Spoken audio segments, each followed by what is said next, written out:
Hello everybody, it is Obscure Nick today here with a new video, and today we'll be discussing former All That star Angelique Bates' history with Nickelodeon. So let's deep dive and thrive. For those who don't know, Angelique Bates is an American actress who is a known child star and was on the hit Nickelodeon sketch comedy series All That, which was created by Brian Robbins and DS. She was on the show only for 2 seasons, and some of her most notable characters, as you may remember, is Steve Urkel and Randy and Mandy.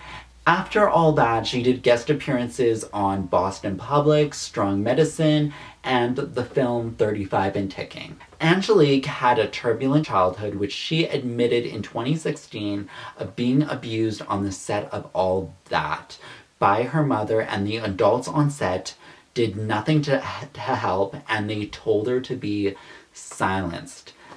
And she finally broke her silence then of what happened to her. From 1992 to 1996, I was a series regular on Nickelodeon's All That. I was only 12 years old, and that's when my nightmare began. I was physically, mentally, emotionally abused in front of the producers and cast members, and sometimes they could even hear me yelling. But nothing was done to help me until approximately 1996 when CPS was called. And when CPS came, I was pressured by all the adults that were set to protect me to stay silent.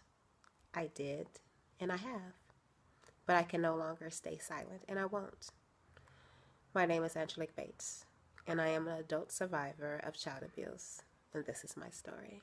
In 2017, she took this a step further when she did an interview with Revenge of the Sis, where she revealed details on the set environment and what she experienced on the Nickelodeon show. Labor laws hadn't completely, they weren't as strict as they were, like they are now.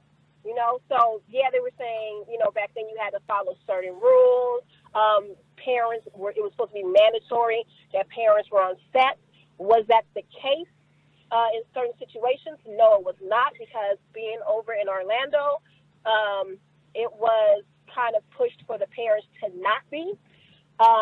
Where my issues started happening with production was that my mom, it was a double-edged sword with my mom. You know, she was protecting me from production, and then, you know, at her hands, I was, you know, being abused. Right. So it's like, you know, it's kind of like a no-win situation right there. But where they started having a bullseye for her was that she was one of the parents that was not going to leave me unattended on set, because by law, parents are supposed to be there. Out of productions, I know that one in particular, the separation of the kid and the parent was something that was very pushed. And that was where the issues started becoming, before they even probably knew that there was any abuse by the hands of my mother.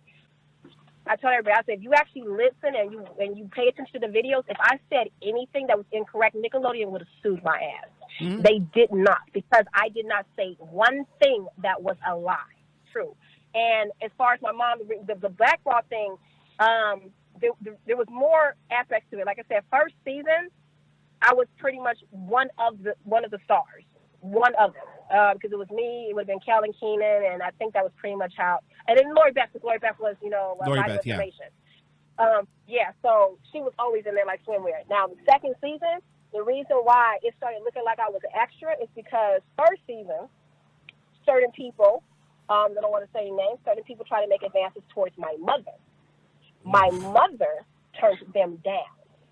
Ooh. And when that happened, my role started suffering. So because my mother went to sleep with certain people, it affected me. My mom completely blocked anything that was trying to happen.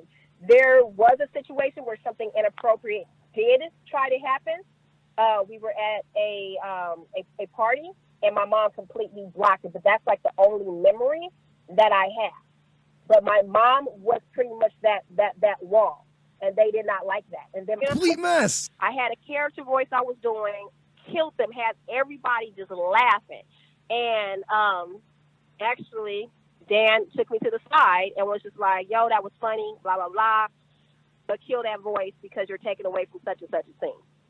Ooh. But it was all of our thing, you know? Right. And so when I got rid of the voice, everybody was like, why did you do that? But I wasn't about to be like, well, Dan told me, you know, like I just like, oh, I don't want to do the character no more. But they were like, it was funny. But I was specifically told by him, don't do that voice anymore because you're taking the shine away from such and such.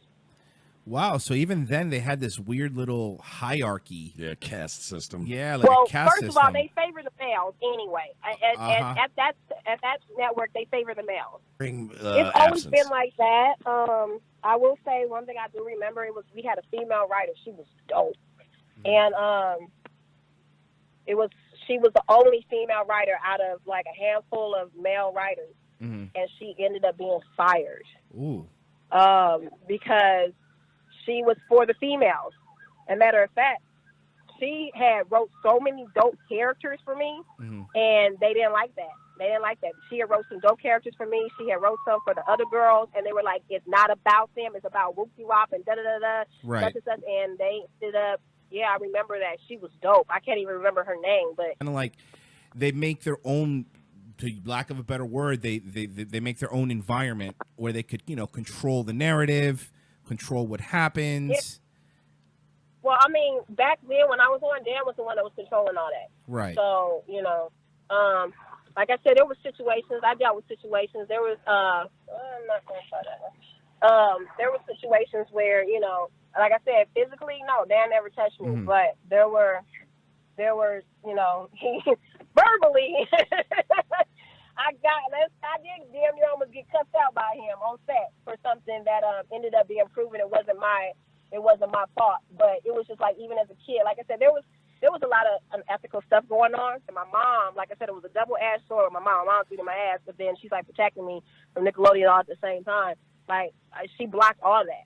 Like I said, the reason why they started hating her was because she was blocking me from that and because she was turning down sexual advances from it. So some key points she brought out was that she confirmed for us in this interview, which I felt got swept under the rug, is that she confirmed that Nickelodeon, at least on DS's sets, wanted a separation of child and parent, and that was confirmed here. And Angelique's mom kind of played devil's advocate in a way where she was physically abusive and emotionally abusive towards Angelique. She also played the mom where she's gonna not leave her child alone. And Nickelodeon, well, mainly the DS and the environment on his set didn't like that at all. Angelique's mom wouldn't even let her hang around the celebrities because she knew what places those people were. So in some ways, her mom was a protective parent, but in other cases, not so much. There was even one point here where it was said they wanted her mom to leave. They even asked her for advances for her to leave, to get out of the building. It says a lot about that environment in itself. This same situation also happened with Tracy Brown, who is Brian Hearn's mother on the newer generation of All That, and she wouldn't leave her kid alone, and eventually they were like... The writer she mentioned was Liz Feldman, who they didn't like because she was in favor of the female on the cast members, whereas DS had male cast members in mind, and Angelique said that the males were in favor over the females. So there was a sexism at play here as well.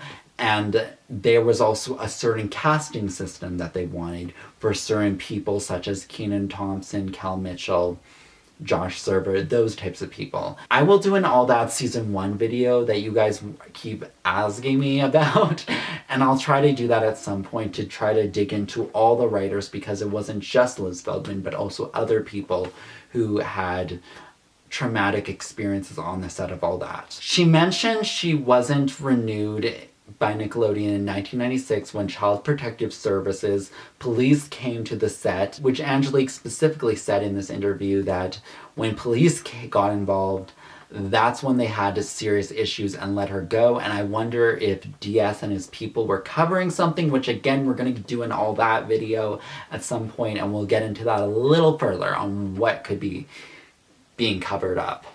There's more details on what happened with Angelique on the side of her mom, which she did a podcast interview recently with a lady who was the wife of co-creator Brian Robbins of All That, and how she viewed everything and how Angelique dealt with it of her mom being abusive on set. And this is, I'll read you my thread out loud. So the host of this podcast was Brian Robbins' ex-wife, and that's a whole situation because this woman, let me just tell you something, this woman really has a lot of emotional maturity because of what Brian Robbins did to her. Was very interesting, but that's a whole other video. But what was said was Angelique enjoyed filming the show, however, she struggled off screen. Angelique Bates' mom was a Soul trained dancer and a single mom who broke her back. After her mom broke her back, she took painkillers. Angelique got abused, she got whoopings, screaming at each other, and it became normalized for Angelique. And she was always in the dressing room, had fun on set, but could escape through her comedy. She was never able to spend the paychecks she wanted to spend. And there was also talks about Angelique being back for a third season. Actually, she had a song out at the time and she was supposed to perform in it. I was trying to find what this song was, and I'm very curious to know what that was. But it's cool that they were going to even give her a solo performance in the third season. And also, I don't know if that's for sure because these people have said a lot, and like I said, they have their typecasting.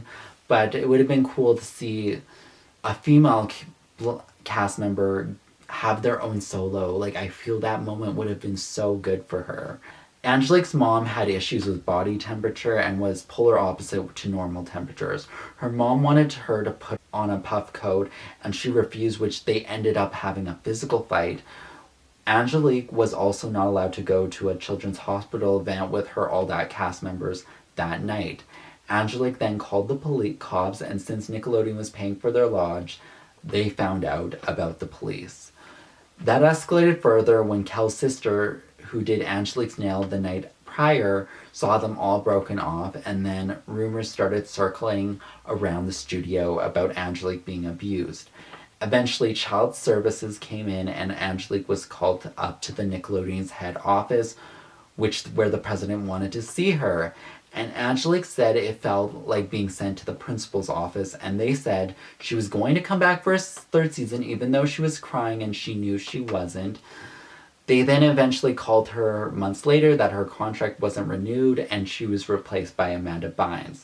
After she was gone, certain cast members, industry associates, and others began turning their back on her. She was originally supposed to be in the Good Burger movie, however, as soon as casting began, that all turned around. Angelique was homeschooled, so she always felt tortured being at home because of the environment, which is quite understandable. Eventually graduated school early and went to college. During her college years, she got assaulted, and Angelique tried to find any way to escape home, which would lead her to dangerous situations, especially excessive drinking, smoking, pill popping. She had an ex-publicist that was threatening to flip that story and make her look bad if she wouldn't twist her story a certain way and to frame it a certain way when she spoke out back in 2016 about everything. So she was threatened by industry associates, but now she's a single mom with 2 kids and had to escape her ex-husband because of domestic violence. And afterwards, she filed a restraining order against him and does not ask for child support because Angelique believes it's a better situation for not asking that because it keeps her kids safe. So it's pretty crazy what Angelique went through, and she did an interview about her another interview here at 1730, which she talks about a celebrity that she went to school with and growing up with that, and in her dressing room, and when she saw them at a tennis court, the celebrity didn't even know who she was. And her mom knew she was, and she said she couldn't remember who she was.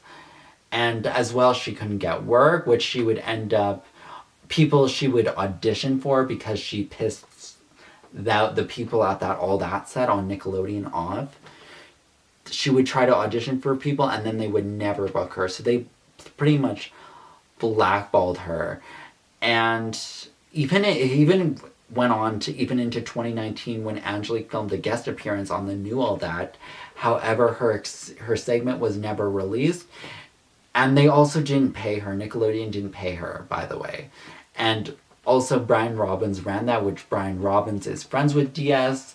So he could have stopped that too. And it's very possible that could have happened to not have Angelique on any form of media anywhere, and which is quite sad because I think Angelique Bates really worked hard to get where she was at.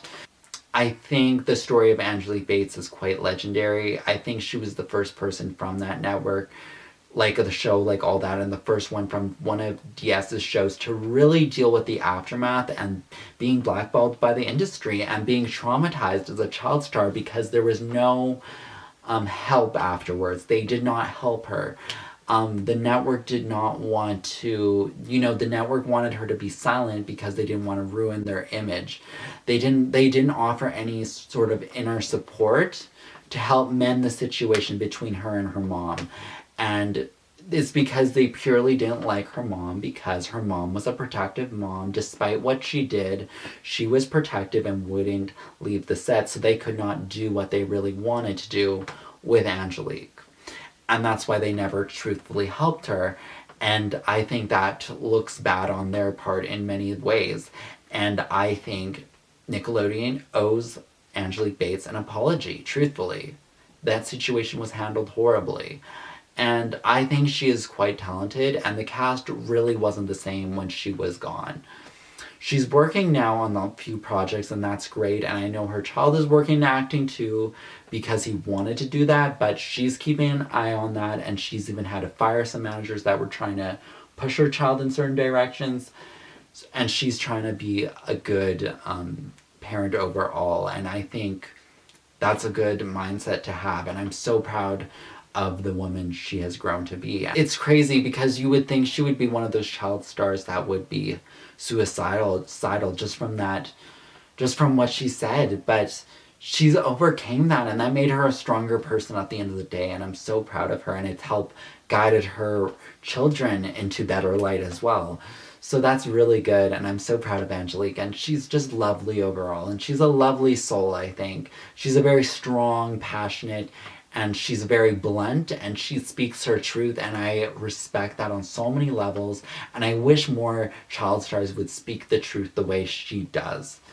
So that's everything for today's video. I hope you guys enjoyed this video, and I'm sending you guys much love, and I hope you all have a wonderful day. Bye!